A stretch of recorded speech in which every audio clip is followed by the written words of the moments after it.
हिमाचल प्रदेश में राज्यसभा चुनाव से शुरू हुआ सियासी घमासान अब सुक्खू सरकार तक आ पहुंचा है। प्रदेश में 14 महीने पुरानी कांग्रेस सरकार पर खतरे के बादल मंडरा रहे हैं। इस खेल में पहली बाजी तो सुक्खू जीत चुके हैं, लेकिन खतरा टल चुका हो ये कहना अभी जल्दबाजी होगी। हिमाचल में बागी विधायकों को मनाने के लिए कांग्रेस के संकट मोचक कहे जाने वाले कर्नाटक के deputy CM DK Shivakumar Shimla में मौजूद है। भूपेंद्र हुड्डा के साथ उन्हें पर्यवेक्षक नियुक्त किया गया है। डीके शिव कुमार ने एक बार फिर साबित कर दिया है कि आखिर उन्हें कांग्रेस का संकट मोचक क्यों कहा जाता है। जैसे ही डीके शिव कुमार शिमला पहुंचे, उन्होंने सबसे पहले नाराज विक्रमादित्य को मनाने की कोशिश की और उसका असर ये हुआ कि इस्तीफे पर अड़े विक्रमादित्य के तेवर नरम पड़ गए। उन्होंने इस्तीफा तो वापस नहीं लिया, लेकिन फैसला भविष्य के लिए छोड़ दिया। वहीं दूसरी ओर विधानसभा में बजट पास करवाने के साथ ही सुक्खू सरकार ने विश्वास मत भी हासिल कर लिया है और सदन को अनिश्चितकाल के लिए स्थगित कर दिया है। यानी अब सुक्खू सरकार के पास 90 दिन का और अतिरिक्त समय मिला है, लेकिन आगे की डगर आसान नहीं रहने वाली है। राज्यसभा चुनाव में कांग्रेस के 6 विधायकों की ओर से क्रॉस वोटिंग करने के बाद सूबे की सियासत का गणित बदल चुका है।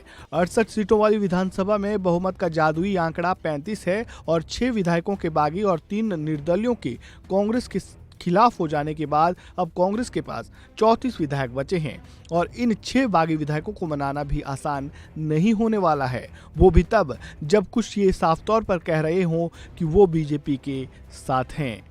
जी बताते हैं आपको बात। हर्ष महाजन जी, आप बीजेपी के साथ हैं, कांग्रेस के साथ हैं?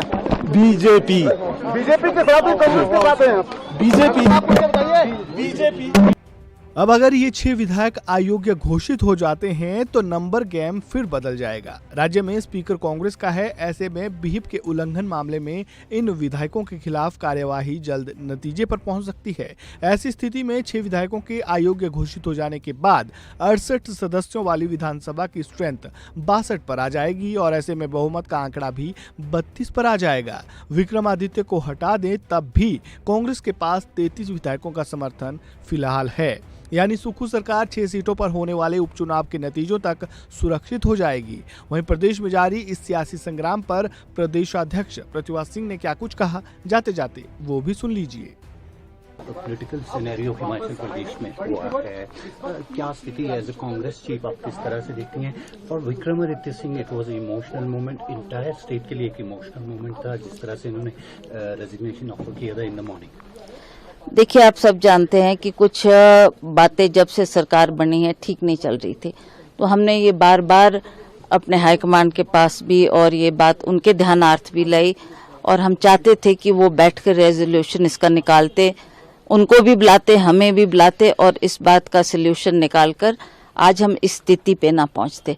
अब 1 साल से ऊपर हो चुका है, इन्होंने कोई निर्णय नहीं लिया, कोई फैसला नहीं लिया, जिसकी वजह से आज हम इन चीजों का सामना कर रहे हैं।